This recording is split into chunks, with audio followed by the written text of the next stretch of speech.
L'un des changements les plus significatifs dans la nouvelle loi chinoise sur les œuvres de bienfaisance consiste à assouplir les restrictions sur la collecte de fonds. À présent, les groupes sociaux et les entités privées à but non lucratif peuvent être qualifiés pour procéder à des collectes de fonds.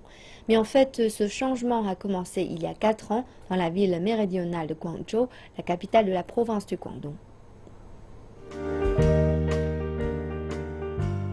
Je préfère donner au fond d'une œuvre de charité privée. C'est tout à fait digne de foi et a une meilleure réputation que la Croix-Rouge chinoise. À aucune. Je fais principalement des dons via l'Internet en utilisant mon application de messagerie. Je donne principalement de l'argent à des organisations locales où travaillent des personnes que je connais et en lesquelles j'ai confiance. Je pense que la situation actuelle des œuvres de bienfaisance en Chine est plutôt chaotique et qu'elle requiert de meilleures règles. Il y a quelques années, une série de scandales a atteint la Croix-Rouge chinoise et le secteur caritatif. Face aux inquiétudes croissantes du public, le gouvernement local de Guangzhou a passé un projet de loi pour légitimer la collecte de fonds de groupes sociaux et du secteur privé non lucratif. Le projet de loi sur la collecte de fonds de Guangzhou stipule que les organisations caritatives pourraient faire la demande de collecte de fonds pour un certain projet. Mais celle-ci est limitée à 3 mois. Le projet de loi fait de Guangzhou la première ville de première catégorie en Chine à accorder aux groupes sociaux et aux entités privées le statut légal de collecteur de fonds caritatifs à l'égal de la Croix-Rouge chinoise. La réforme a suscité une hausse des fonds caritatifs dans la ville.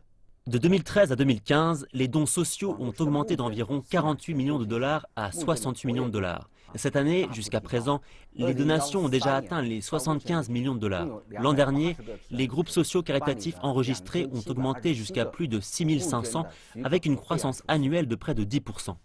Le Centre des travailleurs des services communautaires de l'université Sun Yat-sen a été fondé en 2009 à Guangzhou. Il a à présent 5 centres communautaires en ville qui servent plus de 100 000 personnes.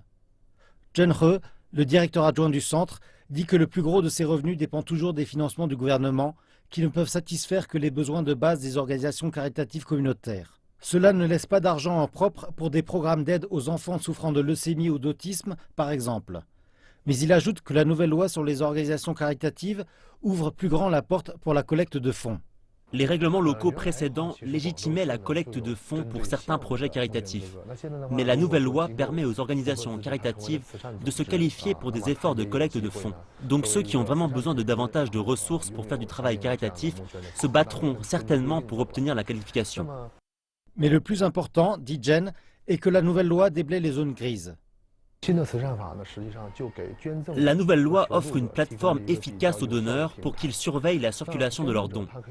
Tandis qu'auparavant, les faux projets de charité ou de dons ne risquaient qu'un discrédit moral, à présent les malfaiteurs feront face à de véritables peines légales. Mais selon des experts, la nouvelle loi sur les organisations caritatives comportera aussi des mesures de réduction d'impôts pour les dons à celles-ci. Si cette loi peut vraiment être mise en pratique, une énorme vague de dons aux organisations caritatives va se produire.